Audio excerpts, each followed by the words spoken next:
Hello বন্ধুরা, আশা করি সবাই ভালো আছেন। তো আজকে হচ্ছে যে আমি বাজার থেকে নিয়ে আসছি উলুয়া মাছ। একবার হচ্ছে যে ছোট ছোট মাছ যেগুলো ওগুলো, তো ওই মাছগুলো হচ্ছে যে রান্নার মজাটাই আলাদা, রান্না করে খাওয়ার মজাটাই আলাদা। এক কথায় বলতে গেলে এটার কোনো তুলনাই হয় না। তো আজকে হচ্ছে সেই মাছগুলো আমি আপনাদেরকে রান্না করে দেখাবো, সাথে হচ্ছে যে আপনাদের উসুল্লায় আমি হচ্ছে যে রান্না করে খাবো। তো এখানে যদি বলতে যাই তাহলে এখানে কি কি মাছ আছে আমি আপনাদেরকে বলি। এখানে হচ্ছে যে আছে উলুয়া মাছ আছে, তারপরে হোয়া মাছের সাহা আছে, তারপরে ইসা মাছ আছে।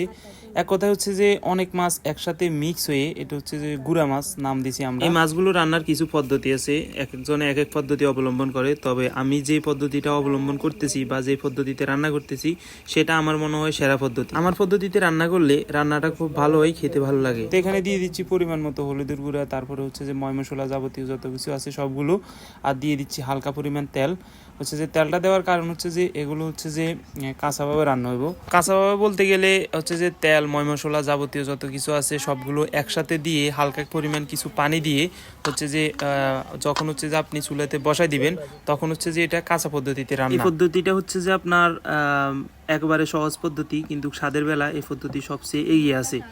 আপনি হচ্ছে যে এই মাছগুলো এভাবে রান্না না করলে অতটা ভালো লাগবে না। তো যার যেভাবে ইচ্ছা, মনে করেন এটা আবার হচ্ছে যে ভাজা করেও রান্না করা যাইতো, তো সেটা হচ্ছে যে অন্য একদিন আমি আপনাদেরকে দেখাবো। তবে হচ্ছে যে যে মাছগুলো আছে এগুলো আসলে ভাজা করতে গেলে একটু ঝামেলা হয়ে যায়, যেহেতু ছোটো মাছ সেহেতু হচ্ছে যে ভাজা করতে গেলে একটু ঝামেলা হবে। তো সেহেতু সেই বিষয়ে চিন্তা করে হচ্ছে যে এই পদ্ধতিতে রান্না করাটাই সবচেয়ে ভালো, যেহেতু এই পদ্ধতি একেবারে সহজ। আর ভাজা করতে গেলে কিন্তু একটু ঝামেলা পোয়াইতে হবে আপনাকে। তো এখানে হচ্ছে যে দিয়ে দিচ্ছি আমি পরিমাণ মতো পানি দেওয়ার পর হচ্ছে যে ভালোভাবে মেখে নিতে হবে, ভালোভাবে যাতে হচ্ছে যে মাছের যে আমি ময় মশলাগুলো দিছি এগুলো হচ্ছে যে প্রত্যেকটা যাতে হচ্ছে যে মাছের গায়ে গায়ে ঢুকে যায় বা মাছের গায়ের সাথে মিশে যায়। এবং এরপর হচ্ছে যে কিছুক্ষণ রাখতে হবে, রাখার পর হচ্ছে যে আপনি কিছুক্ষণের জন্য মানে সবগুলো একসাথে দিয়ে কিছুক্ষণের জন্য হচ্ছে যে রেখে দিবেন। তো এদিকে হচ্ছে যে আমি মাছগুলো রেখে দিই, এদিকে হচ্ছে যে আলুগুলো কুটে নিতেছি মার হাতে।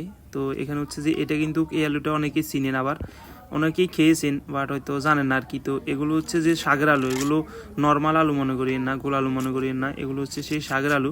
সেই শাকের আলু দিতে পারলে তো আরও ভালো লাগে, তবে গোল আলু দিলেও অতটা ভালো শ্যুট করে না মাছের সাথে। তো এজন্য হচ্ছে যে শাকের আলু দিয়ে দিচ্ছি কয়েকটা। তো এই শাকের আলুগুলো আপনার ইচ্ছা মতন সাইজ দিয়ে নিতে পারবেন। তো এখানে হচ্ছে যে মাছ তারপরে সবগুলো একসাথে দিয়া আমি হচ্ছে যে উঠাই দিছি, দেখেন।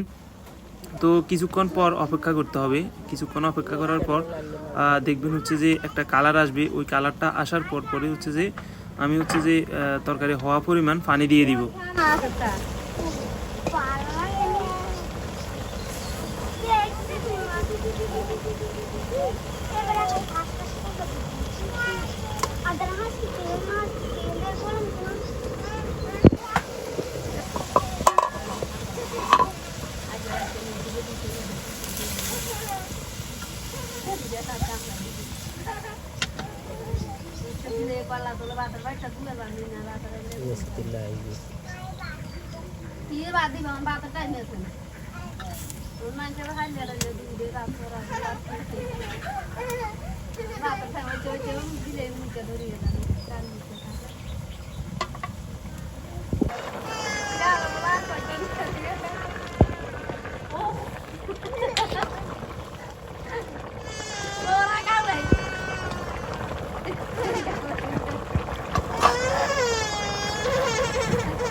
হ্যাঁ পাটুলে গোবর